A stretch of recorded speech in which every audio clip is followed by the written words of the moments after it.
अफ्रीकागी चही हाइना खंगनै 1950 चही असिदा खा अफ्रीकागी अवांग थंगबा सरुकता लैबा स्टेट अयाम्बा निंगतंबा फंगनख्रे मसिना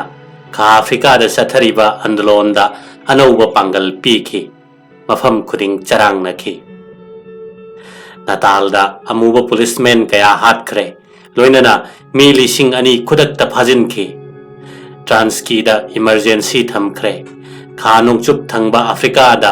दंदीना मियाम थांदोकपगी मायोक्ता अथिंगबा पीरुबगीदमक पुलिसना नोंमई कापतुना मी 13 हाटखि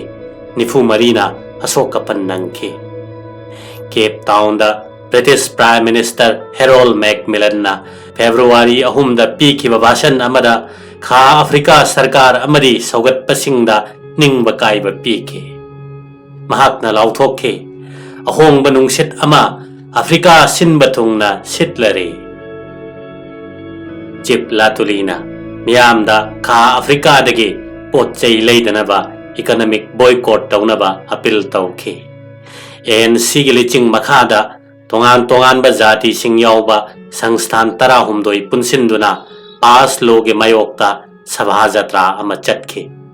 हाइरिबा तमथीरबा ANC गी मखादा चही खुदिंग निपा नुपी मिलियन तंखाई अममम अवाबा नंगहले पास लोगे मयोक्ता रॉबर्ट सुबुके न लुचिंगबा पान अफ्रीकन कांग्रेस नसो पाक सन आंदोलन संगसिनखे ट्रांसवाल की खा थंगबा सरुकता लैबा टाउनशिप सरपी बाहेलदा पान अफ्रीकन कांग्रेस वॉलंटियर्स सिंगना पुलिस स्टेशन ममांगदा पास पाइदना लेपलमे मी तिनबा सुम हेंगलखे मियामना शांति कहनबा याबा साजत अमता चटखिदे अदुबो मी पाइरबा पुलिसमैन सिंगना नोंमई राउंड 7 कापसिंदुना अफ्रीकन 64 हाटखे अदुगा यामद्रबदा मियोय 140 अशोकपन नंगखे नुपी आंगांग कयामुक यावखे सरपी बाहेल की मिहात मतुंग पुंजा खरगे मनुंगदा केप शहर की वांग मदलैबा लंगादा मी 10,000 मुक्ना सभा जत्रा चत्तुना बाचेलर जोन हाइना खंगनबा मफम अमा कोइसिंदुना थमखे बाचेलर जोन असे इमुंग मनुंग नुपी आंगांगदगी तोखाई तहल्लबा निपा ngakta चथोखंदना फाजिललगा थंबा मफमने पुलिसना मियामदु चथोखिनबा लाउथोखि मियामनदी लाउरिबदु सेंगना ताबा ngamlamde मिनिट 3 गी मनुंगदा मफम अदु थरोक्तुना चटखिनबगी वाफमने खंगहौदना पुलिसना लाठी चार्ज तौदुना मियाम तनखाइनबा होनखि मियाम मरक्तगी नुंग थाजिनबा यावबदगी नोंमई कापनबा हुकुम पीखि अफ्रीकान अनि हाटखे 94 सोखे सरपी भाई लंगादा थोखिबा थौदोक पृथ्वी सिनबा थुंख्रे जात कुसु खाइबगी सरकार न नैहतलबा अमदी शांति ओइना सभा जत्रा चचबा ANC अमदी पैक वॉलंटियर सिंगदा चटलिबा हिंसागी साजतपु निंदा तौनरखि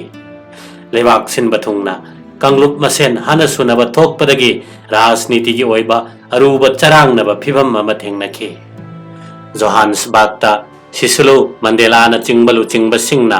ओइरक्लिबा फिबम मदुदा ANC गी करम्बा खोंथांग लौसिगे खननबा मीटिंग अमा अहिंगदा फमखि लेपनखिबा वाफम सिंग अदु मार्च 23 चिप लुतुलीदा खंगहनखि अहिंग अदुमक्तदा लुतुलीना मियाम ममांगदा फोंगना मागी पास अदु मई थादोखि मियामसु माना तौबगुम पास मई थानबा अपील तौखि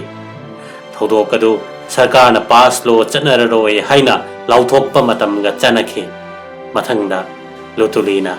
जाति की ओइना अवाबा फोंदोकपगे पालन तौनबा मियाम कौखि जोहान्सबर्ग पोर्ट एलिजाबेथ अमसुंग दरबानदा अवाबा फोंदोकपगी सभा माय पाकना पांथोखि लेप्तना चंगसिलकपा स्ट्राइक मियाम पोरोइबगी संस्कार की सभा जत्रा हन्ना सुनबगी थौदोक लेबाक सिनबा थुंख्रबदा सरकारना उपाय अमा लैत्रदुना इमरजेंसी लाउथोखि अहानबा ओइना UN सिक्योरिटी काउंसिल ना खा अफ्रीका की थबक सिंगदा खुद थिंगजिनखि भोट मापंदा कनामत मायोक्ता लैतना खा अफ्रीका सरकार बु तमथिबा मिहात कयागिदमक मराल सीबगी वारेप लौखि ब्रिटेन अमसुंग फ्रांस ती भोट पीबा यावखिदे एप्रिल 3 पास पाइबगी आइन अदु अमुक हना चनहनखि matam asida Kha Africa gi senjau paibasing London amasung New York ta senkibasing adu amuk hanna paisa thadaduna khunda leitakre emergency gi makhada Mandela maga loinana treason trial thengnariba mi kunmapan aduga case adubu sakhi piduna maral siribasing adu kannanaba honariba lutuli yauna fajinduna proteria jail da thamjinki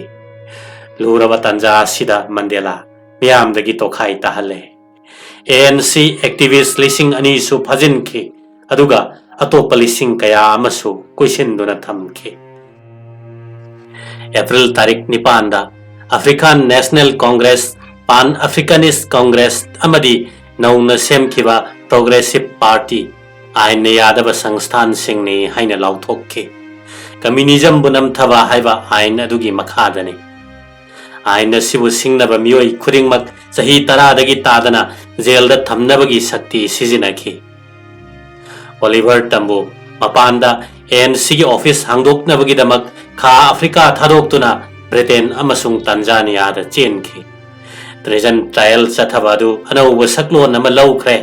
defense ki kambuna emergency manungda rajniti ge wayan tawbasi artha thokte haiduna tokhibadagini proteria jail gi phibam khangbada waba phibam amani foot taruk wangba foot tarani thoi sangba apikpa sel amada mi manga namsinduna thamme makhum panba bucket ama ising thaknaba atopa amana khongham khutham bada sijinanaba kambal amana phaijup oinaba aduga ma chenba phak amana tharaga hipnaba pi chanabadi chujakna maru oibani marak marakta sadum machet amamam yele numit tarani gi manungda iruzanaba tanja pi aduga nongmada minute taragi exercise tawpham sumangda puthoi mayamgi pendaba phongdoknaba Mandela bu spokesperson hapki nongma yamna sathiba warder amada makoina thengnariba phibam dugi wakat lobada Mandela bu wakat adugi namak emergency gi makhada dandi pigani haina ki hanki mathangda senior officer ama unaki judge president ne yamna nolukna bandi singna leiriba phibam amasung chinjak ki afafatta yengsinbina ba haijaki Tindana jail gi superintendent na yengsinki amasung phibam du phagat hanki sok lising amaga samapan humpugi August hogalakpada Mandela sakhi piba hauki lamai chamri nifuma thoi panba office ki record ama sakhi launaba amadi makha tana kupna wahang kaya hangbagi thabak chathanaba bakok thongbaduna laukhat pahauki Winnie Mandela so court ta leirame state na jawab lobagi wahang kaya hangkhibadu ayambana miyam da pi khiba lecture amasung sefong sing da I khiba article kaya da yumpham oikhi youth lek sem khiba matam dagi sathara khiba sarkar singnabagi campaign amasung ANC gi andolon kaya ga mari leinana rajniti gi thodok singe maramdani judge ahumna marak thaladuna wahang kaya hangki nangna pamliba ning tambadu angauba European singda hakthengna dhamka tawba natra aikoi angauba singbu yeknabani khande Mandela na khumki aikoi angauba singna makok thongboina panba sigi mayoktani masi yamna senglaba wafamne madudi congress na hojik phauba jati khudingi miyoi sing chana chenana leiminanaba thausil saugattuna lakli aikoi Zat kusu khaibagi thausilbu ninda tawi madu kanana hodokpano haibagi hangnabagi kanaba leite case chathabagi kupna yengsilliba prosecutor singna yamna toina Mandela da hangkhiba wafamde atai leibak singda hingsa gi pambai sijinaduna andolon changsinbada congress na karimata ninda tawdabagi wafamne maduda Mandela na khumki yengbiu aikoi Kenya gi khudam amatang panjage mafam maduda oiriba asengba phibam amana aikhoibu nongnang hale madu loilam sandoknabagi lanne aikhoina ninda tawi Britain na landabagi damak aikoi Kenya na Britain da landai haiba kaidongnung da suta khide makhoi gi sahar amasung miyoi bagi punsi ꯕꯣꯝ ꯊꯥꯗꯗꯨꯅ ꯃꯥꯡ ꯇꯥꯛꯍꯟꯈꯤꯗꯦ, ꯂꯝ ꯍꯨꯔꯥꯜꯂꯨꯗꯦ ꯑꯃꯁꯨꯡ ꯔꯥꯖꯅꯤꯇꯤꯒꯤ ꯁꯪꯁꯊꯥꯟꯁꯤꯡ ꯊꯨꯒꯥꯏꯔꯨꯗꯦ꯫ ꯃꯗꯨ ꯄꯨꯝꯅꯃꯛꯇꯨ ꯕ꯭ꯔꯤꯇꯦꯟꯅꯗꯤ ꯀꯦꯅꯤꯌꯥꯗ ꯇꯧꯈꯤ꯫ ꯑꯗꯨꯅ ꯑꯩꯈꯣꯏꯅ ꯈꯟꯕꯗꯤ ꯕ꯭ꯔꯤꯇꯦꯟꯅ ꯀꯦꯅꯤꯌꯥ ꯊꯥꯗꯣꯛꯇꯨꯅ ꯆꯠꯈꯤꯒꯗꯕꯅꯤ꯫ ꯀꯔꯝꯕ ꯎꯄꯥꯏ ꯁꯤꯖꯤꯟꯅꯒꯅꯤ ꯍꯥꯏꯕꯗꯨ ꯑꯩꯈꯣꯏꯅ ꯍꯥꯏꯔꯨꯕꯒꯤ ꯃꯊꯧ ꯇꯥꯗꯦ꯫ ꯄ꯭ꯔꯣꯁꯤꯀ꯭ꯌꯨꯇꯔꯅ ꯃꯈꯥ ꯇꯥꯔꯛꯏ, ꯑꯗꯨꯕꯨ ꯃꯈꯣꯏꯅ ꯇꯧꯕꯁꯤꯡ ꯑꯗꯨ ꯃꯔꯝ ꯆꯥꯗꯦꯗꯅ꯫ ꯃꯈꯣꯏꯅ ꯇꯧꯕꯁꯤꯡ ꯑꯗꯨ ꯑꯩꯈꯣꯏꯒꯗꯤ ꯀꯔꯤꯃꯠꯇ ꯆꯥꯟꯅꯗ꯭ꯔꯦ, ꯃꯔꯝꯗꯤ ꯑꯩꯈꯣꯏꯒꯤ ꯑꯣꯏꯕ ꯎꯄꯥꯏꯗꯤ ꯑꯍꯤꯡꯁꯥꯅꯤ꯫ ꯃꯈꯣꯏꯒꯤꯗꯃꯛꯇ ꯀꯔꯝꯕ ꯎꯄꯥꯏ ꯁꯤꯖꯤꯟꯅꯒꯗꯒꯦ ꯍꯥꯏꯕꯗꯨ ꯃꯈꯣꯏ ꯃꯁꯥꯅ ꯕꯤꯆꯥꯔ ꯇꯧꯖꯒꯗꯕꯅꯤ, ꯑꯩꯈꯣꯏꯒꯤ ꯀꯟꯁꯔꯟ ꯅꯠꯇꯦ, ꯃꯟꯗꯦꯂꯥꯅ ꯈꯨꯝꯈꯤ꯫ ꯖꯔꯖ ꯑꯗꯨꯅ ꯑꯃꯨꯛ ꯍꯪꯂꯛꯈꯤ, ꯄꯥꯔꯇꯤ ꯑꯃꯠꯇꯒꯤ ꯁꯔꯀꯥꯔ ꯂꯤꯡꯕꯗꯤ ꯀꯝꯗꯧꯕ? ꯃꯁꯤ ꯁꯔꯀꯥꯔꯒꯤ ꯃꯑꯣꯡ ꯂꯦꯞꯅꯕꯒꯤ ꯋꯥꯍꯪ ꯅꯠꯇꯦ, ꯒꯅꯇꯟꯇ꯭ꯔꯒꯤ ꯋꯥꯐꯝꯅꯤ꯫ ꯀ꯭ꯂꯥꯁ ꯂꯩꯇꯕ ꯁꯃꯥꯖ ꯑꯃꯒꯤ ꯋꯥꯐꯝꯗꯤ ꯅꯪꯒꯤ ꯀꯔꯤ ꯋꯥꯈꯜ ꯂꯩ? ꯍꯣꯏ, ꯑꯩ ꯃꯗꯨ ꯌꯥꯝꯅ ꯄꯥꯝꯃꯤ꯫ ꯑꯩꯅ ꯈꯜꯂꯤ ꯁꯃꯥꯖꯇ ꯐꯠꯇꯕ ꯀꯌꯥꯃꯨꯛ ꯀꯥꯡꯕꯨ ꯑꯃꯅ ꯑꯃꯕꯨ ꯅꯝꯊꯅꯕ ꯍꯣꯠꯅꯕꯗꯒꯤ ꯊꯣꯛꯍꯜꯂꯤ꯫ ꯖꯖ ꯄ꯭ꯔꯦꯁꯤꯗꯦꯟꯠꯅꯁꯨ ꯍꯪꯂꯛꯈꯤ, ꯃꯤꯄꯨꯝ ꯈꯨꯗꯤꯡꯃꯛ ꯚꯣꯠ ꯊꯥꯗꯕꯒꯤ ꯑꯙꯤꯀꯥꯔ ꯂꯩꯍꯟꯕ ꯍꯥꯏꯕꯁꯤ ꯈꯨꯗꯣꯡ ꯊꯤꯅꯤꯡꯉꯥꯏ ꯑꯣꯏꯗ꯭ꯔꯥ? ꯁꯔꯀꯥꯔ ꯑꯃ ꯂꯤꯡꯕ ꯍꯥꯏꯕꯁꯤ ꯑꯁꯨꯝ ꯇꯧꯕꯣꯏꯔꯦ ꯍꯥꯏꯕꯒꯤ ꯒ꯭ꯌꯥꯟ ꯌꯥꯎꯗꯕꯁꯤꯡꯗ ꯁꯔꯀꯥꯔ ꯁꯦꯝꯕꯗ ꯁꯔꯨꯛ ꯌꯥꯍꯟꯕꯒꯤ ꯀꯥꯟꯅꯕ ꯀꯔꯤꯅꯣ? ꯃꯈꯣꯏ ꯑꯉꯥꯡ ꯃꯆꯥꯁꯤꯡꯅ ꯇꯧꯕꯒꯨꯝ ꯂꯤꯗꯔꯒꯤ ꯑꯄꯥꯝꯕ ꯃꯑꯣꯡꯗ ꯁꯤꯖꯤꯟꯅꯈꯤꯔꯣꯏꯗ꯭ꯔꯥ? ꯅꯠꯇꯦ, ꯑꯗꯨꯝꯅ ꯈꯛ ꯑꯣꯏꯔꯣꯏ꯫ ꯃꯤ ꯑꯃꯅ ꯚꯣꯠ ꯂꯦꯞꯅꯕꯒꯤ ꯆꯣꯡꯊꯣꯔꯛꯄꯗ ꯃꯁꯥꯅ ꯃꯦꯝꯕꯔ ꯑꯃ ꯑꯣꯏꯔꯒ ꯄꯥꯡꯊꯣꯛꯀꯗꯕ ꯊꯧꯔꯝꯁꯤꯡ ꯌꯥꯎꯕ ꯆꯦꯔꯣꯜ ꯑꯃ ꯃꯤꯌꯥꯝꯗ ꯈꯪꯍꯟꯒꯅꯤ꯫ ꯃꯥꯒꯤ ꯄꯣꯂꯤꯁꯤꯅ ꯃꯤꯌꯥꯝꯒꯤ ꯁ꯭ꯋꯥꯔꯊꯗ ꯊꯕꯛ ꯇꯧꯔꯛꯀꯅꯤ ꯊꯥꯖꯔꯕꯗꯤ ꯃꯗꯨꯒꯤꯗꯃꯛ ꯚꯣꯠ ꯄꯤꯕꯗ ꯆꯤꯡꯅꯅꯤꯡꯉꯥꯏ ꯂꯩꯇꯦ꯫ ꯃꯁꯤ ꯂꯥꯏꯔꯤꯛ ꯂꯥꯏꯁꯨ ꯍꯩꯕꯒ ꯃꯔꯤ ꯂꯩꯅꯗꯦ꯫ ꯗꯤꯐꯦꯟꯁ ꯀꯥꯎꯟꯁꯤꯜꯅ ꯃꯟꯗꯦꯂꯥꯕꯨ ꯆꯥꯡꯌꯦꯡ ꯑꯣꯏꯅ ꯍꯪꯈꯤ, ꯅꯪ ꯀꯝꯃ꯭ꯌꯨꯅꯤꯁꯠ ꯑꯃ ꯑꯣꯏꯈꯤꯕ꯭ꯔꯥ? ꯃꯟꯗꯦꯂꯥꯅ ꯈꯨꯝꯈꯤ, ꯑꯩ ꯀꯝꯃ꯭ꯌꯨꯅꯤꯁꯠ ꯑꯃ ꯑꯣꯏꯈꯤꯕ꯭ꯔꯥ ꯍꯥꯏꯕꯗꯨ ꯑꯩ ꯈꯪꯗꯦ꯫ ꯀꯝꯃ꯭ꯌꯨꯅꯤꯁꯠ ꯑꯃ ꯍꯥꯏꯔꯒ ꯀꯝꯃ꯭ꯌꯨꯅꯤꯁꯠ ꯄꯥꯔꯇꯤꯒꯤ ꯃꯦꯝꯕꯔ ꯑꯃ ꯑꯣꯏꯕ ꯃꯤꯁꯛ ꯑꯃ, ꯃꯥꯔꯛꯁ, ꯑꯦꯡꯒꯦꯜꯁ, ꯂꯦꯅꯤꯟ ꯑꯃꯁꯨꯡ ꯁ꯭ꯇꯦꯂꯤꯟꯒꯤ ꯊꯤꯑꯣꯔꯤꯗ ꯊꯥꯖꯕ ꯑꯃꯁꯨꯡ ꯄꯥꯔꯇꯤ ꯗꯤꯁꯤꯄ꯭ꯂꯤꯟꯗ ꯌꯥꯝꯅ ꯍꯛꯆꯤꯟꯕ ꯑꯣꯏꯅ ꯂꯩꯔꯕꯗꯤ ꯑꯩ ꯀꯝꯃ꯭ꯌꯨꯅꯤꯁꯠ ꯑꯃ ꯑꯣꯏꯈꯤꯗꯦ꯫ ꯁꯣꯚꯤꯌꯦꯠ ꯌꯨꯅꯤꯌꯟꯗ ꯖꯥꯠ ꯀꯨꯆꯨ ꯈꯥꯏꯕꯒꯤ ꯆꯠꯅꯕꯤ ꯂꯩꯇꯦ꯫ ꯑꯐ꯭ꯔꯤꯀꯥꯗ ꯂꯣꯏꯂꯝ ꯁꯟꯗꯣꯛꯇꯦ꯫ ꯃꯁꯤꯅ ꯑꯩꯒꯤ ꯊꯃꯣꯏꯕꯨ ꯆꯤꯡꯁꯤꯜꯍꯜꯂꯤ꯫ ꯁꯥꯏꯟꯁ ꯑꯃꯁꯨꯡ ꯏꯟꯗꯁꯇ꯭ꯔꯤꯗ ꯆꯥꯎꯈꯠꯂꯤ꯫ ꯑꯩ ꯁꯣꯁꯤꯌꯦꯂꯤꯖꯝ ꯊꯥꯖꯩ, ꯑꯗꯨꯕꯨ ꯑꯩ ꯑꯗꯨꯈꯛꯅ ꯂꯝ ꯑꯁꯤꯗ ꯐꯖꯅ ꯅꯩꯅꯕ ꯃꯤꯁꯛ ꯑꯃꯗꯤ ꯑꯣꯏꯗ꯭ꯔꯦ꯫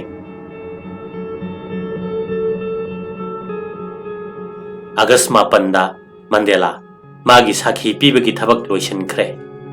ꯀꯣꯔꯠꯇ ꯋꯥꯍꯪ ꯄꯥꯎꯈꯨꯝ ꯐꯖꯅ ꯆꯠꯊꯈꯤꯕ ꯑꯃꯗꯤ ꯁꯔꯀꯥꯔꯅ ꯊꯤꯡꯈ꯭ꯔꯕ ꯁꯪꯁꯊꯥꯟ ꯑꯃꯒꯤ ꯂꯤꯗꯔ ꯑꯃꯅ ꯉꯥꯡꯕ ꯈꯨꯗꯤꯡ ꯖꯖꯁꯤꯡꯅ ꯌꯥꯝꯅ ꯀꯨꯞꯅ ꯇꯥꯈꯤꯕ ꯃꯇꯧꯗ ꯍꯦꯂꯦꯟ ꯖꯣꯁꯦꯐꯅ ꯑꯉꯛꯄ ꯄꯣꯛꯈꯤ꯫ ꯑꯆꯧꯕ ꯂꯤꯗꯔꯗꯨꯒꯤ ꯄꯨꯛꯅꯤꯡ ꯀꯔꯝꯕ ꯃꯑꯣꯡꯗ ꯖꯖꯁꯤꯡꯅ ꯈꯪꯂꯝꯒꯗꯒꯦ ꯈꯟꯕꯗ ꯂꯥꯡꯇꯛꯅꯈꯤ꯫ ꯖꯦꯜꯗ ꯃꯟꯗꯦꯂꯥꯅ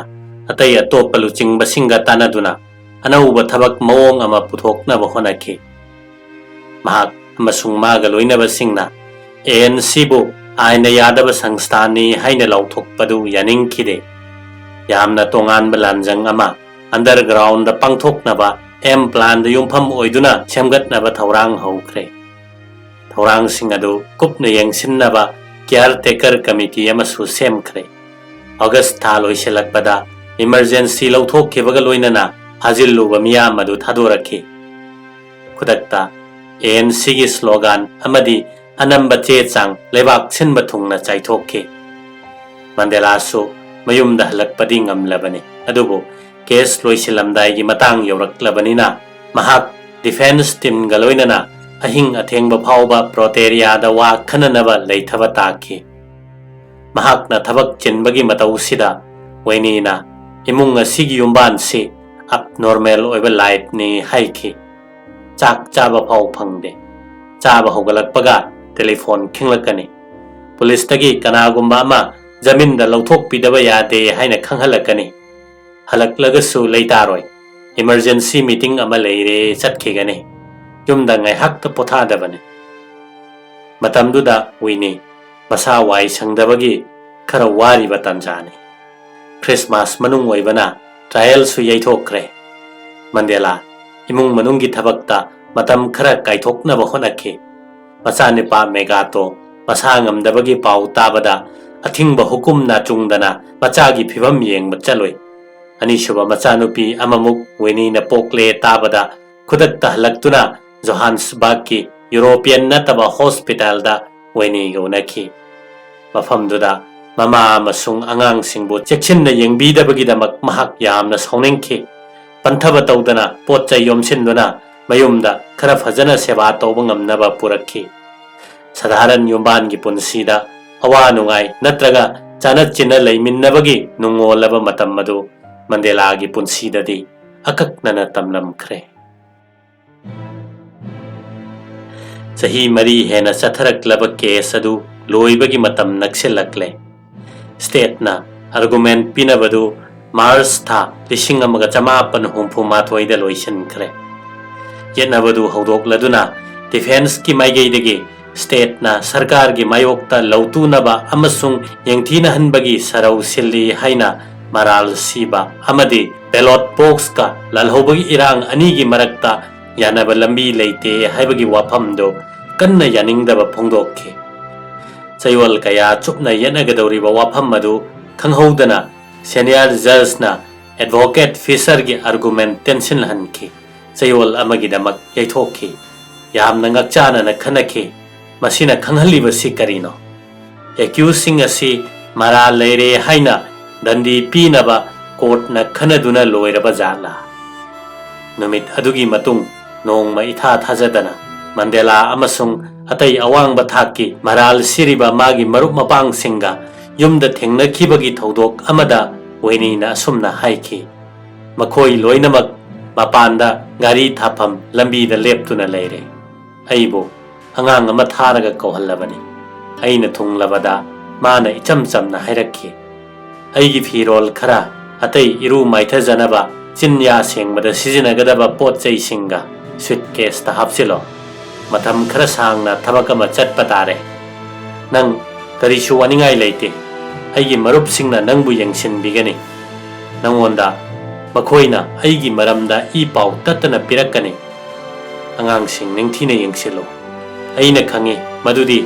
Ayaudrabasu Hariba Singadu Pangtok Naba Nangonda Tauna Lingzel Karimata Wate Madu Nang Ting Naba Soidanangam Gani Pirol Yomsin Bahawi Kanghode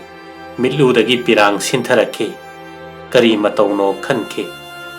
Haukiba Tha Khara Layminarabasu Walang Amatangang Kide Kainaram Daida Aina Yai Pawahi Khara Piki Loinana Africa gi Layamna Mafam Kudingda Mabu Ngakpi Senbigani Haibagi Thazaba Thamki Matam Phangbaga Ai amasung Isa Sing Unabagi Tanja Pinaba Haijaki Kudong Thiningai Oiba Numit Kaya Mandela gi Mangda Taduna Leire Haibadu Wini na Khangkide Mana Khangkiba Haibabu Haukiba Sayawal Kharada Mandela Yamna Luba Wakalamada Luptuna Leibagum Tawi Marak Marakta Mana Wari Sabado Ita Tadabagum Tawi Mana Kari Tauribano Haina Hangbadasu Mandela na Karisu Taude Haina Kumki Mahausa Taudaba Amana Mandela na Tha Taruki Yumgi Bhara Mangjongna na Pithoki Baduni Kaina Thangda Nongma Presta Pau Ama Pabadagi Wini na Khangbangamki Mandela Yamna Lapa Mafam Peter Maris Paktalayre Haina Mandela gi Mathakta Thamlamba Athingbagi Hukum Chanaba Matam Suloi Selakle Khangki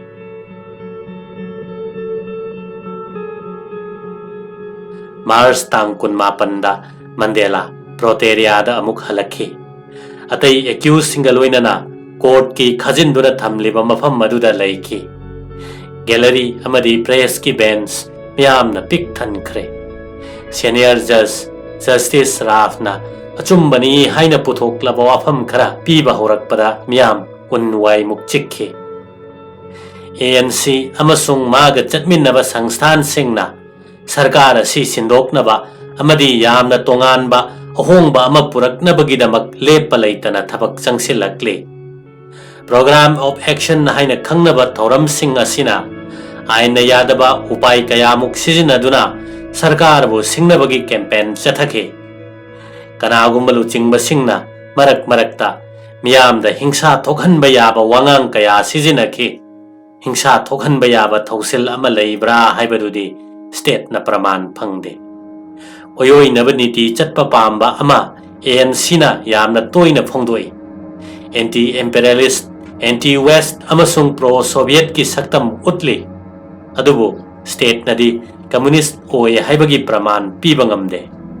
ꯀꯝꯃ꯭ꯌꯨꯅꯤꯁꯠ ꯑꯃꯁꯨꯡ anti ꯀꯝꯃ꯭ꯌꯨꯅꯤꯁꯠ ꯑꯅꯤꯃꯛ ꯅꯤꯡꯇꯝꯅ ANCꯒꯤ member ꯑꯣꯏꯕ ꯌꯥꯏ, ꯃꯈꯣꯏꯕꯨ ꯁꯪꯁꯊꯥꯟ ꯑꯁꯤꯒꯤ ꯅꯤꯇꯤꯗ ꯊꯥꯖꯕ ꯑꯃꯗꯤ ꯑꯄꯥꯝꯕ ꯂꯩꯔꯕꯗꯤ. ꯆꯍꯤ 9ꯒꯤ ꯃꯃꯥꯡꯗ ꯁꯔꯀꯥꯔꯗꯨ ꯁꯤꯡꯅꯕꯒꯤ ꯑꯟꯗꯣꯂꯟꯒ ꯃꯔꯤ ꯂꯩꯅꯅ ꯆꯠꯊꯈꯤꯕ ꯀꯦꯁꯀꯤ ꯔꯥꯏ ꯄꯤꯕꯒꯤ ꯃꯇꯧꯒꯨꯝ ꯖꯁꯇꯤꯁ ꯔꯥꯜꯐꯅ ꯑꯦꯀ꯭ꯌꯨꯖꯁꯤꯡꯗ ꯍꯥꯏꯈꯤ,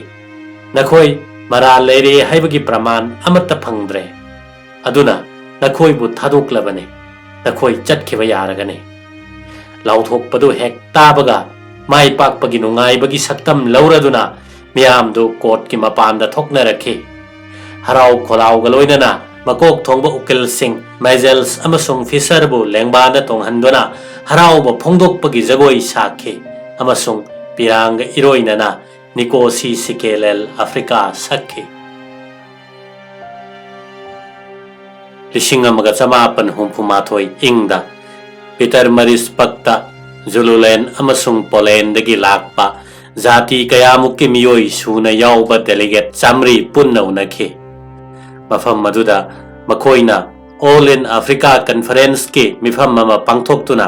ꯑꯍꯜ ꯅꯨꯄꯥ ꯅꯨꯄꯤ ꯃꯤꯍꯨꯠꯁꯤꯡ ꯌꯥꯎꯕ ꯅꯦꯁꯅꯦꯜ ꯀꯟꯚꯦꯟꯁꯟ ꯑꯃ ꯀꯧꯅꯕ ꯁꯔꯀꯥꯔꯗ ꯇꯛꯁꯤꯟꯅꯕ ꯋꯥꯔꯦꯞ ꯂꯧꯈꯤ. ꯀꯟꯚꯦꯟꯁꯟ ꯑꯁꯤ ꯀꯧꯕꯒꯤ ꯃꯔꯨꯑꯣꯏꯕ ꯋꯥꯈꯜꯂꯣꯟꯗꯤ ꯖꯥꯠ ꯀꯨꯆꯨꯗ ꯌꯨꯝꯐꯝ ꯑꯣꯏꯗꯕ ꯒꯅꯇꯟꯇ꯭ꯔꯤꯛ ꯑꯣꯏꯕ ꯃꯤꯌꯥꯝꯒꯤ ꯁꯪꯕꯤꯙꯥꯟ ꯑꯃ ꯁꯦꯝꯕꯅꯤ.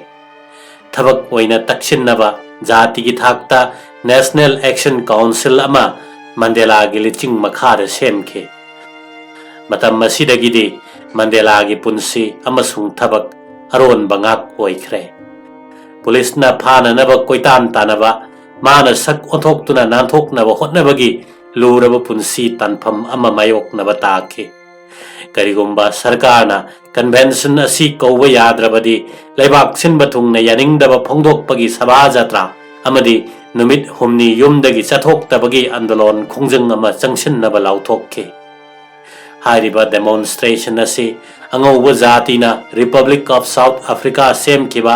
ꯃꯦ ꯊꯥꯒꯤ ꯑꯔꯣꯏꯕ ꯃꯇꯝꯗ ꯄꯥꯡꯊꯣꯛꯅꯕ ꯂꯦꯞꯅꯈꯤ. ꯃꯤꯌꯥꯝꯅ ꯁꯛꯈꯪꯅꯔꯕ ꯄꯕ꯭ꯂꯤꯛ ꯐꯤꯒꯔ ꯑꯃ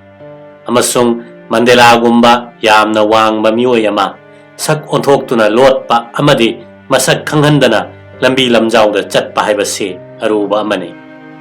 ꯃꯐꯝ ꯑꯃꯗꯒꯤ ꯃꯐꯝ ꯑꯃꯗ ꯂꯣꯟꯅ ꯆꯠꯇꯨꯅ ꯃꯤꯌꯥꯝꯒ ꯎꯅꯅꯕ ꯍꯣꯠꯅꯈꯤ. ꯂꯣꯏꯅꯅ ꯃꯥꯕꯨ ꯐꯥꯅꯅꯕꯒꯤ ꯋꯥꯔꯦꯟ ꯄꯤꯗꯨꯅ ꯇꯥꯟꯅꯈꯤ. ꯑꯁꯨꯝꯅ ꯄꯨꯂꯤꯁꯅ ꯐꯥꯅꯅꯕ ꯇꯥꯟꯅꯕ ꯑꯃꯔꯣꯝꯗ ꯃꯟꯗꯦꯂꯥꯅ ꯅꯥꯟꯊꯣꯛꯅꯕ ꯍꯣꯠꯅꯕꯒꯤ ꯊꯧꯅꯥ ꯐꯕ ꯃꯇꯧ ꯑꯁꯤꯕꯨ ꯄ꯭ꯔꯦꯁꯁꯤꯡꯅ ꯕ꯭ꯂꯦꯛ ꯄꯦꯝꯄꯔꯅꯦꯜ ꯍꯥꯏꯅ ꯁꯤꯡꯊꯥꯈꯤ. ꯐ꯭ꯔꯦꯟꯆ ꯔꯤꯚꯣꯂꯨꯁꯟꯒꯤ ꯃꯇꯝꯗ ꯌꯥꯝꯅ ꯊꯧꯅꯥ ꯐꯕ ꯎꯠꯈꯤꯕ ꯑꯃꯗꯤ ꯁꯔꯀꯥꯔꯅ ꯐꯥꯅꯕ ꯁꯤꯟꯕ ꯁꯔꯧꯗꯒꯤ ꯅꯥꯟꯊꯣꯛꯈꯤꯕ ꯐꯤꯛꯁꯅꯦꯜ ꯀꯦꯔꯦꯛꯇꯔ ꯑꯃꯒꯤ ꯃꯤꯡ ꯂꯧꯗꯨꯅ ꯆꯥꯡꯗꯝꯅꯈꯤ. ꯃꯟꯗꯦꯂꯥ ꯃꯇꯝ ꯆꯨꯞꯄꯗ ꯌꯥꯝꯅ ꯁꯤꯡꯕ ꯑꯃꯗꯤ ꯂꯨꯕ ꯃꯤꯑꯣꯏ, ꯊꯣꯏꯗꯣꯛꯅ ꯁꯪꯁꯊꯥꯟ ꯑꯃ ꯁꯥꯒꯠꯄꯗ ꯍꯩꯁꯤꯡꯂꯕ ꯋꯥꯜꯇꯔ ꯁꯤꯁꯂꯨꯒ ꯌꯥꯝꯅ ꯅꯛꯅ ꯊꯕꯛ ꯇꯧꯃꯤꯟꯅꯈꯤ. ꯃꯥꯒꯤ ꯃꯇꯦꯡꯗꯒꯤ ꯑꯃꯗꯤ ꯃꯥꯒ ꯂꯣꯏꯅꯅ ꯊꯦꯡꯅꯈꯤꯕ ꯄꯨꯟꯁꯤꯒꯤ ꯊꯧꯗꯣꯛ ꯀꯌꯥꯗꯒꯤ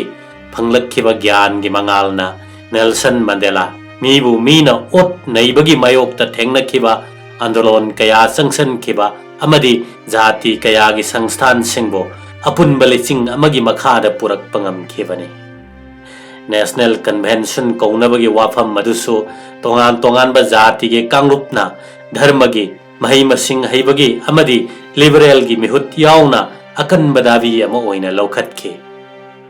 ꯑꯦꯄ꯭ꯔꯤꯜ 24ꯗ ꯅꯦꯁꯅꯦꯜ ꯑꯦꯛꯁꯟ ꯀꯥꯎꯟꯁꯤꯜꯒꯤ ꯃꯥꯏꯀꯩꯗꯒꯤ ꯄ꯭ꯔꯥꯏꯝ ꯃꯤꯅꯤꯁꯇꯔꯗ ꯄꯦꯟꯗꯕ ꯐꯣꯡꯗꯣꯛꯇꯨꯅ ꯆꯤꯊꯤ ꯑꯃ ꯏꯈꯤ. "ꯅꯍꯥꯛꯀꯤ ꯁꯔꯀꯥꯔ ꯄ꯭ꯔꯤꯊꯤꯕꯤꯒꯤ ꯃꯤꯄꯨꯝ ꯇꯤꯡꯅ ꯐꯠꯇꯕꯗ ꯃꯄꯥ ꯂꯩꯇꯕꯒꯤꯗꯃꯛ ꯐꯥꯎꯔꯕ ꯑꯃ ꯑꯣꯏꯅ ꯈꯪꯅꯔꯤ. ꯁꯥꯖꯠ ꯅꯥꯏꯗꯕ, ꯃꯤꯑꯣꯠ ꯃꯤꯅꯩꯅ ꯊꯜꯂꯕ, ꯍꯤꯡꯕꯒꯤ ꯑꯙꯤꯀꯥꯔ ꯃꯥꯡꯍꯜꯂꯕ, ꯇꯠꯇꯅ ꯂꯥꯟꯗꯥꯕꯗ ꯍꯂꯦꯡꯕ ꯂꯩꯇ꯭ꯔꯕ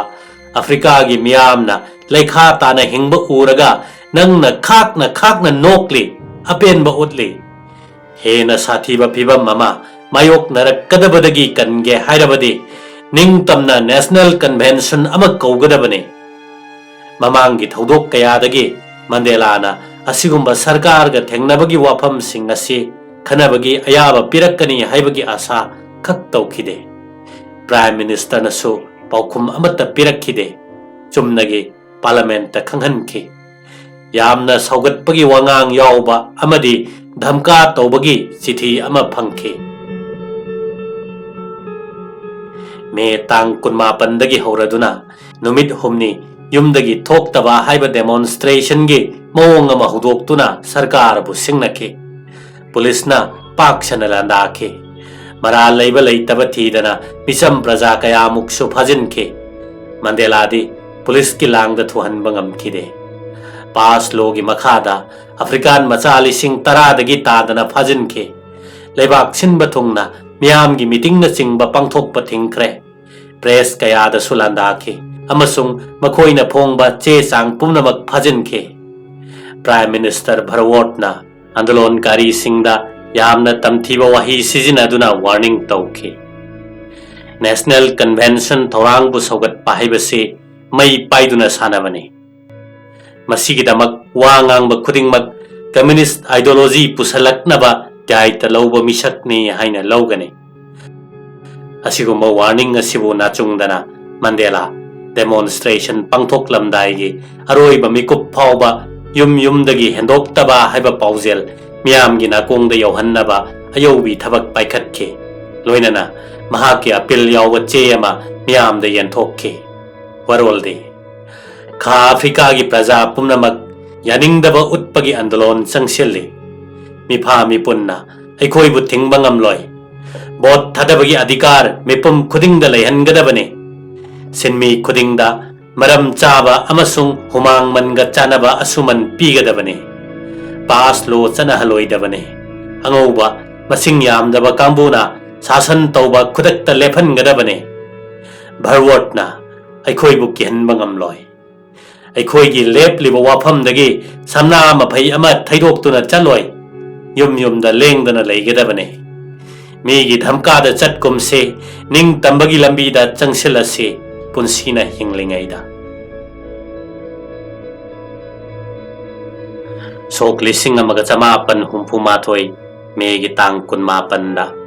african lising na yum da leiraga thabak kadabagi khudong thiba khudingmak masa na khangna Mandela na tawkhiba apil adubu ikai khumnarami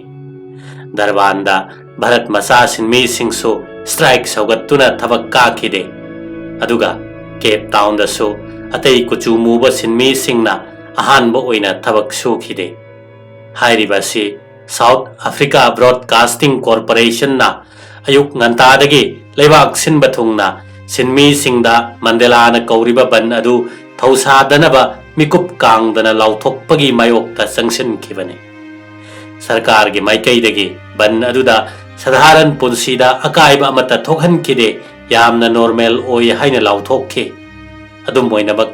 ban adugi ani suba numitta Port Elizabeth ta chada humbudra manga amasung Johannesburg area da chada humpu thabak karakhide haina police na yaki miyamgi angakpa paukhum ama phangbaduda Mandela na thagatki ka hena dhamka torakpa khudingmak mayok naduna amadi thabak kadabagi khudong thiba masana daite laujaraga sarkar bu singnabagi ban fajana mai pakki sarkar na section thorang ayobi thakta lokhatkhiba amadi sinmi singda kihankhiba pumnamak adu yengluragadi Mandela na suyaki madudi ban adu mafam kharadadi ningba thungna mai pakhide madusu sarkar na akiba phanglaba hingsa gi thabak sizinnakhibadagini nini chanba numit ki matungdadi makha taba khongjangda ahongba ama puthoknaba honakhi ahimsa gi niti da yumpham oiba andolon gi tangkak ase thupchillage khankhi leibak sinba thungna unaba khudingda hangnakhiba wahangde masibu rajniti gi achumba wakhalon oikhigadra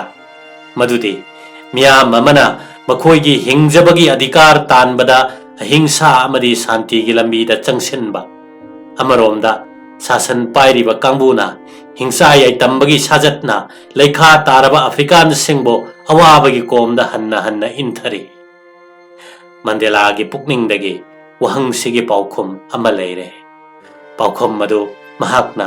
अंडरग्राउंडगी जुन की तांग कुंतरुक्ता चहीगी निंगतम नुमित पाउजेल ओइना मियामदा अनौब लांजंगी मरमदा लौथोक्खिबदुदा महाकना यामना मरु ओइना पनखिबदे सरकारदा करिगुम्बा मखल अमत्तगी सहजोग पिरोइदबने मसिगिदमक महाकना Afrikaans जातिगी मरुपसिंगदा मरुओइना मपाल लमसिंगदा खा Africa सरकार बो boycott तौदुना नाइतोम तहन्नबा हाइजगने कुटनीति अमदी अर्थनीति की लमदसु a thing थमनबा अरोनबा थौरांग कया अंडरग्राउंडगी पांथोकनबसु पनखि मखा ताना मियामदा appeal तौखि आई नखोइगा लोइनना सरकार असिबु लांथेंगनखिगनि माई पाक्त्रिबा फावबा नखोइदि करी तौगे निंगली नखोइ अखोइगा लोइनना लाकद्रा नत्रगा सरकार बु मतेंग पांगदुना नजाति के अपामबु नमथनबा होनबदा सरुक यागे खल्लिब्रा इरई पाक मचा कयागी सीबा अमदी चंगबगी तानफम अमा लाक्लबदा तुमिन्ना खंगसिन्नदना लैगे खल्लिब्रा आई इसागी ओइनदी अपामबदो खंगजरे आई खा अफ्रीका थादोक्तुना खक चेलोय अदुगा सरकार दसु चंगजरोय